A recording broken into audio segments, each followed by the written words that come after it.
Bonjour, je vais vous parler aujourd'hui de mon premier livre, qui est un livre de morphopsychologie, qui s'intitule Morphopsychologie, le visage reflet de la personnalité. Il est sorti chez Jouvence en 2008, je crois, et puis pour la première édition. Et puis ensuite en 2012, deuxième édition, si mes souvenirs sont bons, et troisième édition en 2017, je crois. Voilà, peu importe. Donc, ce livre, c'est une sorte de manuel. C'est un peu la synthèse en fait de mes recherches en morphopsychologie. Et c'est un peu le concentré de tout ce que j'ai compris, appris et vérifié pendant une quarantaine d'années.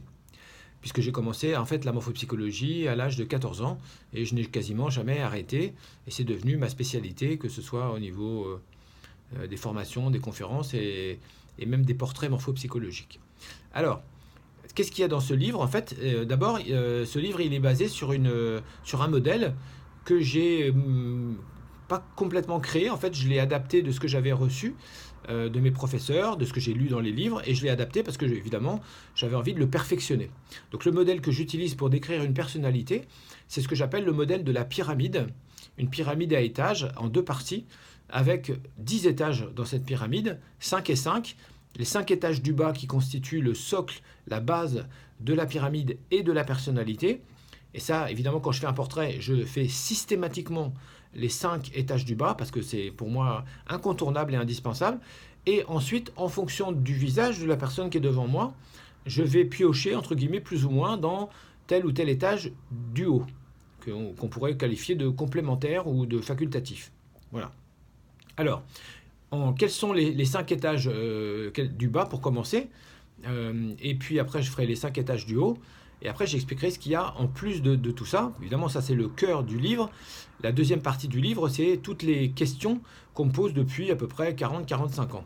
Et puis, il y en a quand même beaucoup, donc je les ai synthétisés, rassemblés, etc.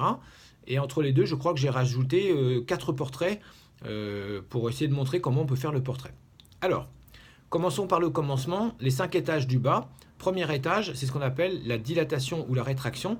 Pas la rétractation, la rétraction. Ça, c'est hérité de Corman, en fait, qui est le modèle sur lequel je me suis appuyé au départ. Et l'idée, en fait, c'est que le visage, il est plus ou moins large, et le corps, d'ailleurs, plus ou moins large et petit, parce qu'en général, ça va avec. Ou alors, il est plus ou moins fin et élevé. C'est-à-dire, en fait, en termes de corps, c'est les petits ronds ou les grands minces. Et en termes de visage, eh ben, c'est les visages plutôt ronds ou carrés d'un côté, et les visages plutôt allongés, souvent triangulaires de l'autre. Voilà, donc ça correspond au degré de vitalité d'un côté ou de sensibilité de l'autre. Voilà.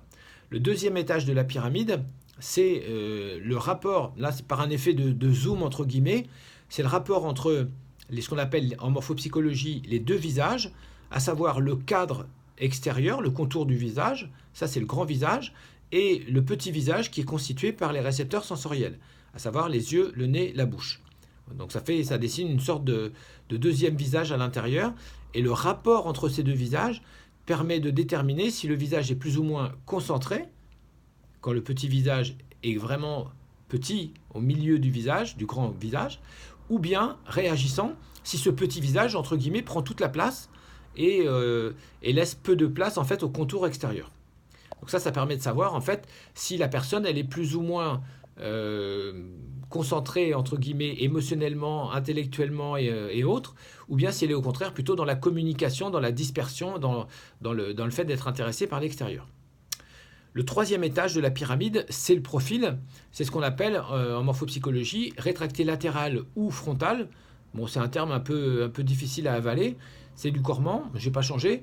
Mais en gros, ce qui est intéressant à ce niveau-là, c'est de mesurer, d'évaluer en tout cas, le degré d'inclinaison du profil.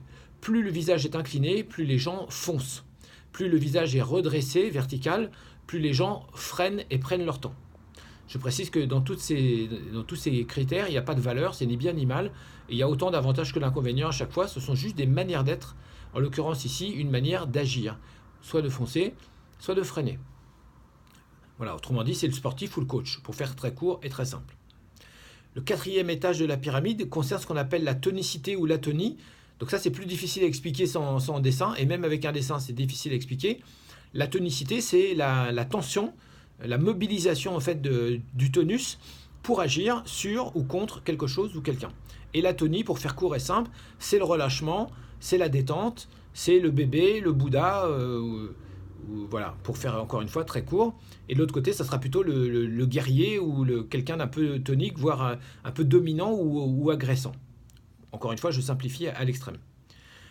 Le niveau suivant, le 5e étage de la pyramide, c'est ce qu'on appelle les 3 étages du visage.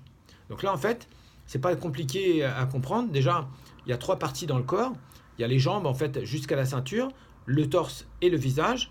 Eh bien, il y a la même chose dans le visage. Il y a le bas du visage, donc l'étage instinctif ici, jusqu'au nez, puis l'étage relationnel qui comprend le nez, les yeux, les oreilles, et enfin, bien sûr, le front. Donc ces 3 étages correspondent rigoureusement aux trois cerveaux reptiliens, limbique et cortical, mais aussi, pour ceux qui ont fait de la PNL, au kinesthésique, à l'auditif et au visuel pour le cérébral. Et ça correspond aussi pour ceux qui ont fait de l'analyse transactionnelle, au côté enfant, le côté adulte et le côté parent. Voilà. Donc c'est très intéressant, très riche d'interprétation, et ça permet de savoir si la personne elle est plutôt en relation avec son corps et les besoins du corps, ou avec les besoins, avec la partie émotionnelle, relationnelle, ou enfin avec la partie cérébrale, intellectuelle, spirituelle et éventuellement créative. Voilà. Donc la difficulté, c'est d'évaluer quel est l'étage dominant, quelle est la hiérarchie entre ces 3 étages. Et contrairement à ce que beaucoup de gens croient, le plus important, c'est pas la hauteur, c'est la largeur de l'étage. Il faut d'abord regarder la largeur. C'est-à-dire c'est l'endroit où c'est plus dilaté, où la personne est plus à l'aise.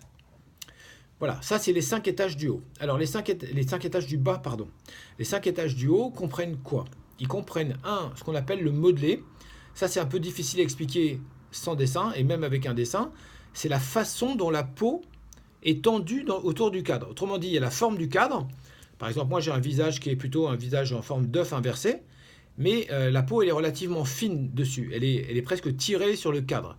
On pourrait avoir le même visage enrobé, charnu, et ça donnerait un modelé différent. Le modelé, c'est ça, c'est la façon c'est l'épaisseur de la peau et la façon dont elle est tendue sur la structure du visage. Après, on a 3 étages qui sont des étages qu'on pourrait qualifier de qualitatifs. Alors, par exemple, ce qui est intéressant, c'est on a un étage qui correspond au degré, parce que c'est souvent des degrés en fait, de maturité. C'est-à-dire que tout le monde, par exemple, demande l'âge. Des fois, tout le monde compare l'âge du visage et l'âge réel. Et des fois, on est surpris, des fois, on ne l'est pas. Et ben, quand on ne l'est pas, il n'y a rien à voir, circuler. Par contre, des fois, le visage paraît plus jeune ou plus âgé. Et là, c'est intéressant de s'intéresser au degré de maturité, juvénilité.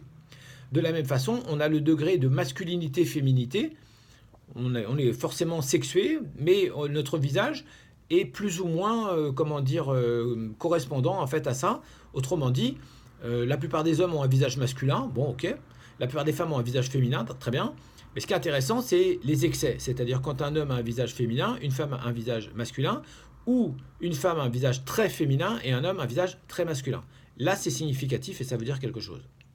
De la même façon, on a aussi ce qu'on appelle chez nous le degré de dissymétrie. Voilà. Donc la symétrie, dissymétrie est tout à fait intéressante, même si elle est plus délicate, peut-être plus difficile à percevoir. Par exemple, la symétrie droite-gauche. C'est-à-dire que, en fait, les 2 parties du visage ne sont jamais rigoureusement identiques. Et par conséquent, toute dissymétrie, soit globale, soit ponctuelle, correspond en fait à une tension interne qui peut être dynamisante ou au contraire destructrice, déstabilisante, selon encore une fois son degré et sa profondeur. Voilà. Et le dernier étage de la pyramide, qui est pas le plus simple à évaluer, c'est le degré d'épanouissement du visage. C'est-à-dire, c'est à la fois la synthèse de tout le reste et la cerise sur le gâteau. C'est presque la partie qualitative, puisque l'expression du visage, on pourrait dire, c'est à la limite entre la morphopsychologie et la com non verbale, sauf que, justement, c'est de la morphopsychologie tant qu'on s'intéresse qu'à une seule expression, qui est l'expression au repos. Parce que dès l'instant où ça bouge, ça devient une mimique, et à ce moment-là, on bascule dans la communication non verbale. Voilà, pour dire à quel point tout ça est complexe. Voilà, donc, J'espère que ça vous a donné envie de lire le livre ou en tout cas de vous intéresser à la morphopsychologie.